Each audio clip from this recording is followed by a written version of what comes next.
The Renaissance of Manhood by H.P. Lovecraft. After the degrading debauch of craven pacifism through which our sodden and feminized public has lately floundered, a slight sense of shame seems to be appearing, and the outcries of peace at any price maniacs are less violent than they were a few months ago. Military training for business and professional men has been provided at Plattsburgh, New York, and the high schools of Providence, Rhode Island have established, and despite the wails of the unwarlike, efficient courses in martial instruction and drilling. And this was written either at the start of World War I or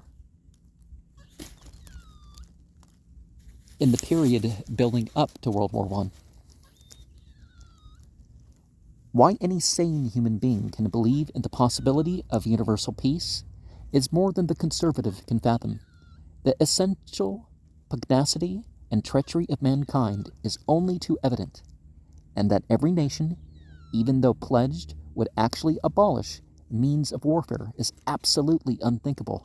Should the entire civilized world agree simultaneously to disarm, one or more nations would undoubtedly retain secret armaments and, at the proper time, take advantage of their more altruistic and less astute contemporaries in a wild career of conquest against unarmed victims.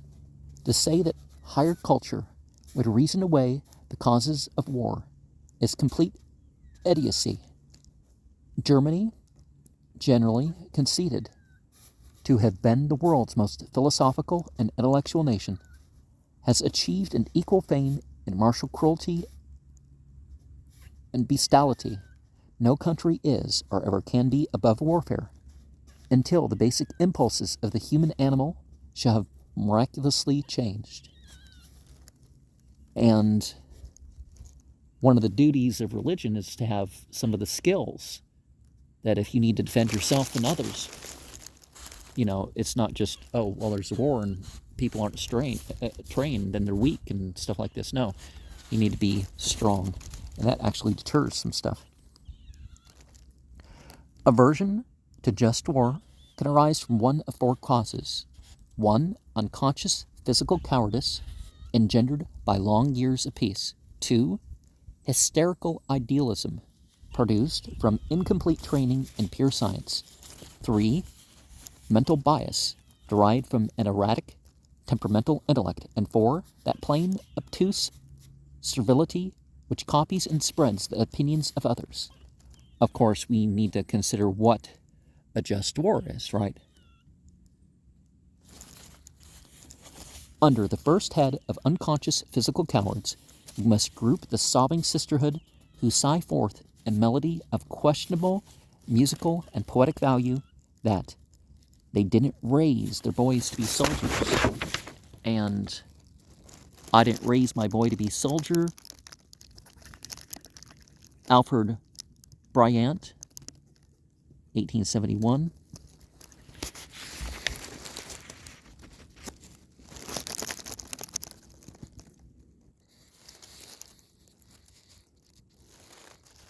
To 1958, and this was from 1915. Physical cowardice is not always for oneself. It may be sympathetic cowardice for others, but its unfailing sign is the exaggerated importance and gravity of human suffering. This cowardice may sometimes do immense good in lessening the minor discomforts of life, but it must not be allowed to exceed its providence and sap the virile vigor of a nation. Among the hysterical idealists, we may group the well-meaning clergyman who, in spite of Martin Luther's defense of the soldier, declares that war is unchristian. Well, what's all that stuff about those who not make me Lord, bring them here and kill them? And the book-burning parties of the book of Acts and, some other stuff, right? And the law is not changed, right? Not even a jot or tittle. So everything in the Bible that's about war, you have to support. As a biblical Christian, if you're that sort. As well as the ethical enthusiast who tells us that man has outgrown war. Quite as hysterical is the socialist or anarchist who, in his beer barrel declamation, screams out that war is only the tool of rulers to aggrandize themselves at the expense of the masses. The Quakers are an organized embodiment of this erratic idealism. The third, or mentally biased class of pacifists, is seldom to be distinguished from the idealist. Perhaps idealism itself is a form of mental bias, but the line must be drawn to distinguish betwixt those whose idealism comes from defective education and those who are idealists from defective comprehension. Class 4, the copyist element, is probably the most abundant of all.